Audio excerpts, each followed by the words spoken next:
नमस्ते प्यारे बच्चों। आज हम इस वीडियो के माध्यम से आपकी हिंदी की पाठ्य पुस्तक वसंत भाग 2 से पाठ 5 को पढ़ेंगे।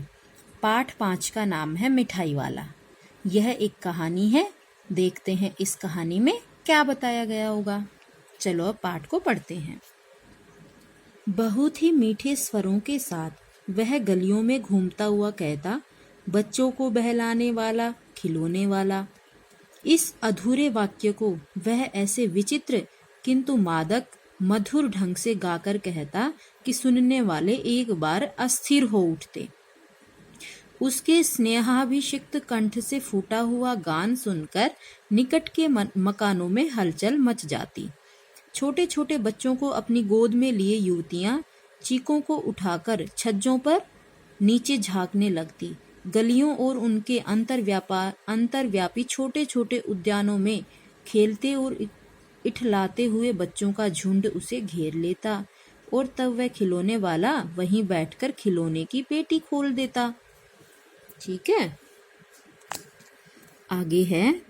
बच्चे खिलौने देखकर पुलकित हो उठते। पुलकित माने प्रसन्न हो उठते। वे पैसे लाकर खिलौने का मोल भाव करने लगते। पूछते, इचका दाम क्या है? ओल इचका। ठीक है, इचका माने इसका दाम क्या है। खिलौने वाला बच्चों को देखता और उनकी नन्ही नन्ही उंगलियों से पैसे ले लेता और बच्चों की इच्छा अनुसार उन्हें खिलौने दे देता। खिलौने लेकर फिर बच्चे उछलते कूदने लगते और वह तब फिर खिलौने वाला उसी प्रकार गाकर कहता, बच्चों को बहलाने वाला, खिलौने वाला।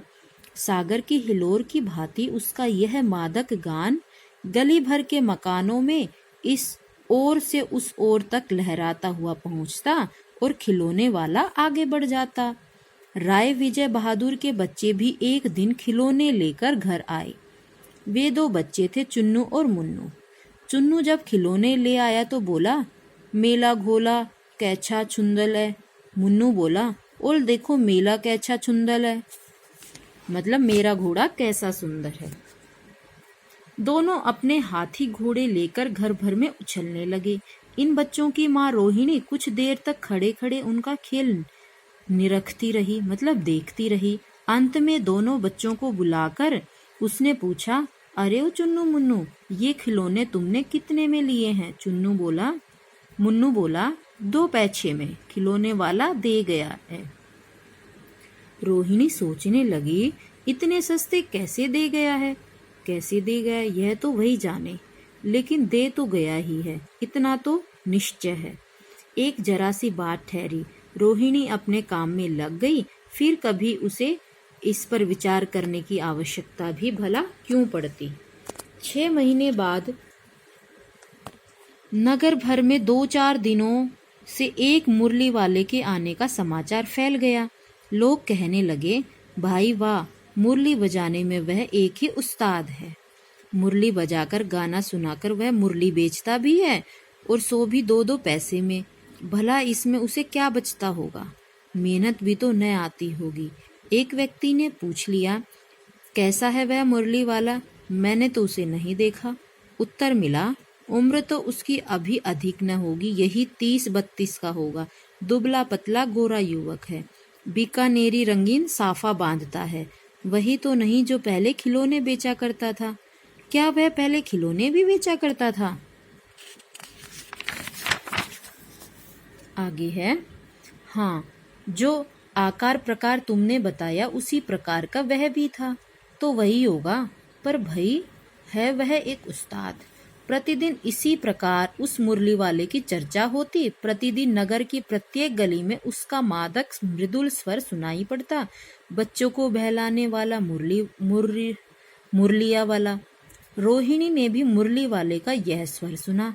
तुरंत ही उसे खिलौने वाले का स्मरण हो आया। उसने मन ही मन कहा, खिलौने वाला भी इसी तरह गा गा कर खिलौने बेचा करता था। रोहिणी उठकर अपने पति विजय बाबू के पास गई। जरा उस मुरली वाले को बुलाओ तो चुन्नू मुन्नू के लिए ले लूं। क्या पता यह फिर इधर आए न आए। वे भी जान पड़ता है पार्क में खेलने निकल गए हैं। विजय बाबू एक समाचार पत्र पढ़ रहे थे। उसी तरह उसे लिए हुए वे दरवाजे पर आकर मुरली वाले से बोले, क्यों भाई, किस तरह देते हो मुरली? किसी की टोपी गली में गिर पड़ी, किसी का जूता पार्क में ही छूट गया और किसी की सोथनी माने पाजामा ही ढीली होकर लटक गई। इस तरह दौड़ते हांफते हुए बच्चों का झुंड आ पहुंचा। एक स्वर से सब बोल उठे, हम भी लेंगे मुरली और हम भी लेंगे मुरली, मतलब हम भी लेंगे मुरली और हम भी लेंगे मुरली। मुरली वाला हर्ष गदगद हो उठा, मतलब उसको बहुत ज्यादा खुशी हुई। बोला, सबको देंगे भैया, लेकिन जरा रुको, ठहरो, एक एक को देने दो। अभी इतनी जल्दी हम कहीं लौट थोड़े ही जाएंगे, बेचने तो ही आए हैं, और है भी इस समय मेरे पास 1-2 नहीं, पूरी 57। हाँ बाबूजी, क्या पूछा था आपने? कितने में दी? दी तो वैसे 3-3 पैसे के हिसाब से है, पर आपको 2-2 पैसे में ही दे दूंगा। विजय बाबू भीतर बाहर दोनों रूपों से मुस्कुरा दिए। मन ही मन कहने लगे, कैसा है, देता तो सबको इसी भाव से है, पर मुझ पर उल्टा एहसान लाद रहा है। फिर बोले, तुम लोगों की झूठ बोलने की आदत है, देते होगे सभी को 2-2 पैसे में, पर एहसान का बोझा मेरे ही ऊपर लाद रहे हो। मुरली वाला एकदम अप्रतिभ हो उठा। अप्रतिभ माने उदास हो गया। आपको क्या पता बाबूजी की इनकी असली लागत क्या है? हम तो ग्राहकों का दस्तूर होता है कि दुकानदार चाहे हानि उठाकर चीज क्यों न बेचे, पर ग्राहक यही समझते हैं कि दुकानदार मुझे लूट रहा है। आप भला काहे को विश्वास करेंगे? लेकिन सच पूछिए तो बाबूजी, असली दाम 2 ही पैसा है। आप कहीं से 2 पैसे में ये मुरली नहीं पा सकते। मैंने तो पूरी 1000 बनवाई थी, तब मुझे इस भाव पड़ी है। विजय बाबू बोले, अच्छा मुझे ज्यादा वक्त नहीं, जल्दी से 2 ठो निकाल दो, मतलब 2 निकाल दो। 2 मुरलियां लेकर विजय बाबू फिर मकान के भीतर पहुंच गए। मुरली वाला देर तक उन बच्चों के झुंड में मुरलियां बेचता रहा। उसके पास कई रंग की मुरलियां थी। बच्चे जो रंग पसंद करते, मुरली वाला उसी रंग की मुरली निकाल देता। यह बड़ी अच्छी मुरली है, तुम यही ले लो बाबू। राजा बाबू, तुम्हारे लायक तो बस यह है। हाँ भैया, तुमको वही देंगे, ले लो, तुमको वैसी न चाहिए। यह नारंगी रंग की है। अच्छा वही लो। ले आए पैसे? अच्छा ये लो तुम्हारे लिए, मैंने पहले ही से यह निकाल रखी थी। तुमको पैसे नहीं मिले? तुमने अम्मा से ठीक तरह मांगे न होंगे। धोती पकड़कर पैरों में लिपटकर अम्मा से पैसे मांगे जाते हैं बाबू। हाँ फिर जाओ, अब की बार मिल जाएंगे। दुअन्नी है तो क्या हुआ, ये लो पैसे वापस लो। ठीक हो गया ना हिसाब? मिल गए पैसे? देखो मैंने तरकीब बताई। अच्छा तो किसी को नहीं लेना है, सब ले चुके? तुम्हारी माँ के पास पैसे नहीं हैं? अच्छा तुम भी यह लो।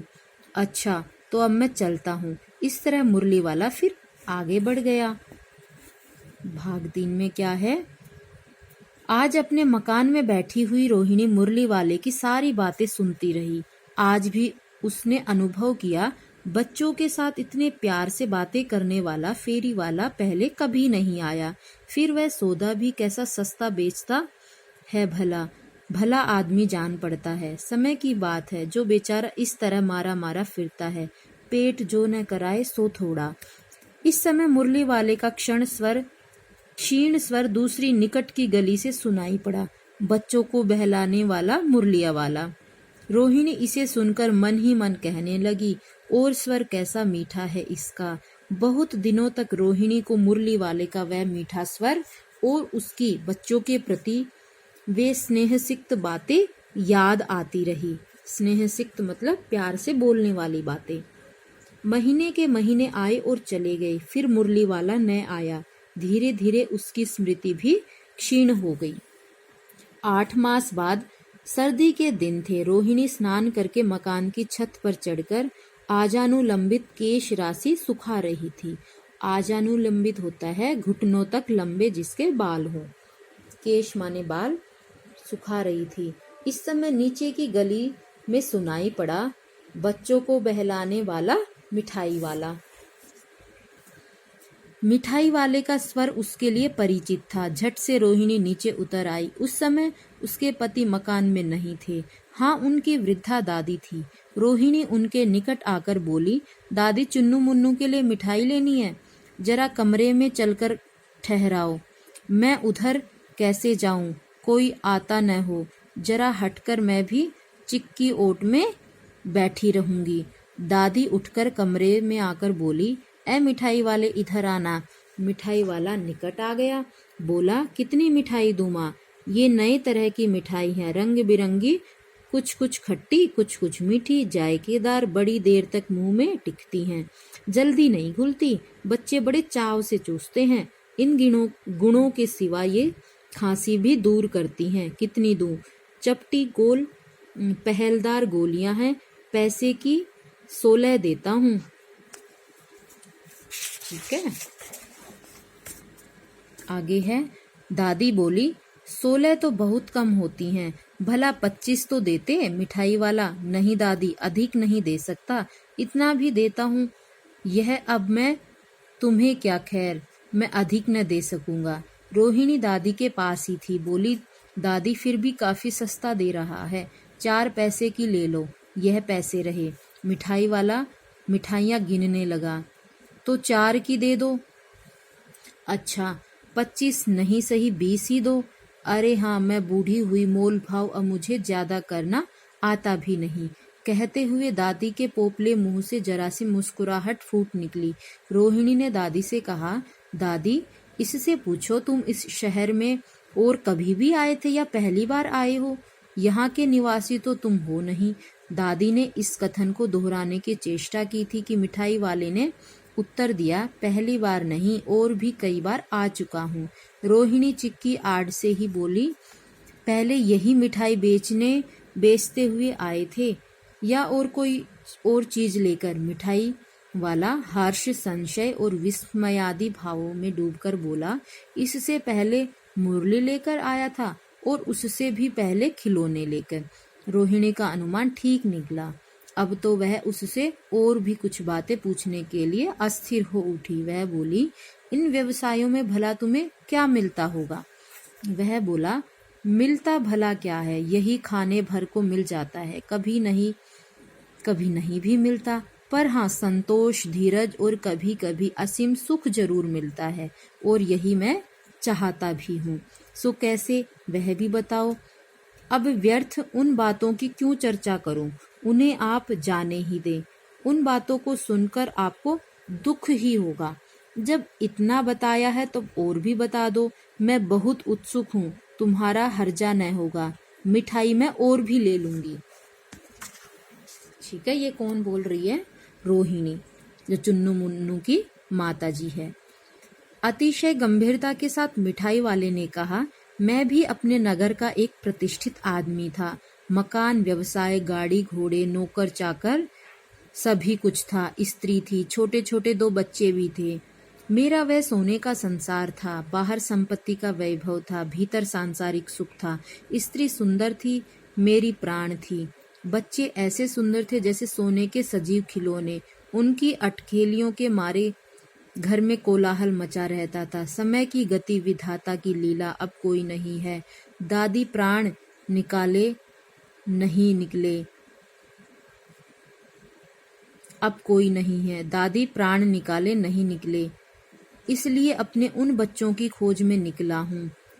वे सब अंत में होंगे तो यहीं कहीं, आखिर कहीं न जन्मे ही होंगे, कहीं न कहीं जन्मे ही होंगे। इस तरह रहता, घुल घुल कर मरता, इस तरह सुख संतोष के साथ मरूंगा। इस तरह के जीवन में कभी कभी अपने उन बच्चों की एक झलक सी मिल जाती है। ऐसा जान पड़ता है जैसे वे इन्हीं में उछल उछल कर हंस खेल रहे हैं। पैसों की कमी थोड़े ही है, उसकी दया से पैसे तो काफी हैं जो नहीं है। इस तरह उसी को पा जाता हूँ। रोहिणी ने अब मिठाई वाले की ओर देखा, उसकी आंखें आंसुओं से तर हैं।